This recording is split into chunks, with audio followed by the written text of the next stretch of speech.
사랑하는 성도 여러분, 우리는 종종 이런 말을 합니다. 왜 저 사람이 대통령이 되었지? 왜 저런 지도자가 세워졌지?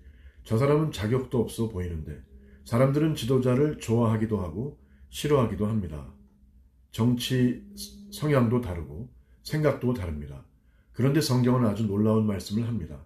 하나님이 나라를 주신다. 하나님이 지도자를 세우신다. 오늘 우리는 하나님이 왜 어떤 사람들을 세우시는가를 보게 됩니다. 안녕하세요. AMI 데이빗 목사입니다. 다니엘서 4장 17절 지극히 높으신 이가 사람의 나라를 다스리시며, 이 말씀은 누구에게 주어진 말씀입니까? 바벨론 황제 느부갓네살에게 주어진 말씀입니다. 세상 최강의 왕이었습니다. 그러나 하나님은 말씀하십니다. 네가 왕처럼 보여도 진짜 왕은 나다. 사랑하는 성도 여러분, 세상은 사람이 움직이는 것 같지만 성경은 말합니다. 역사의 주인은 하나님이시다. 로마서 13장 1절 권세는 하나님께로부터 나지 않음이 없나니, 즉 왕도 대통령도 총리도 지도자도 하나님의 허락 안에 있습니다. 그런데 질문이 생깁니다. 왜 하나님은 우리가 보기엔 부족해 보이는 사람, 스펙이 부족해 보이는 사람, 세상 기준에 맞지 않는 사람도 세우실까요? 본문은 놀라운 말을 합니다. 가장 천한 자도 왕위에 앉힌다.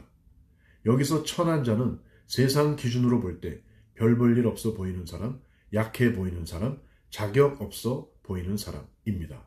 왜 그럴까요? 하나님은 사람의 스펙보다 하나님의 계획을 보시기 때문입니다. 성경을 보십시오. 다윗 막내였습니다. 목동이었습니다. 그런데 왕이 됩니다. 모세 말을 잘 못했습니다. 광야 도망자였습니다. 그런데 민족 지도자가 됩니다. 베드로 어부였습니다. 실수가 많았습니다. 그런데 교회의 기둥이 됩니다. 하나님은 세상이 강하다는 자보다 하나님께 쓰임받을 자를 세우십니다. 사랑하는 성도 여러분, 우리는 지도자를 보며 좋아할 수 있고 싫어할 수도 있습니다. 그러나 중요한 것은 하나님은 실수하지 않으신다입니다. 우리는 지금 이유를 다 모를 수 있습니다. 하지만 하나님은 나라의 방향도 시대의 흐름도 역사도 다 보고 계십니다. 그래서 성도는 정치보다 먼저 하나님의 주권을 믿는 사람입니다. 우리는 불평보다 기도해야 합니다. 디모데전서 2장 1절에서 2절 임금들과 높은 지위에 있는 모든 사람을 위하여 기도하라.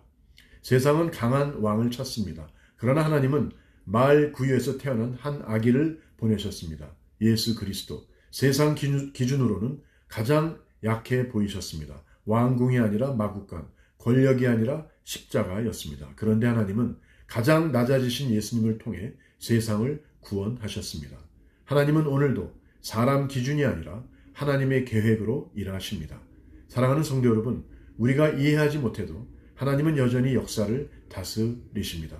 그리고 하나님은 때로는 가장 약한 자도, 가장 부족해 보이는 자도 들어 사용하십니다. 하나님의 주권을 신뢰하기 원하신다면 아멘으로 함께 고백해 주세요. 예수님의 이름으로 축복합니다.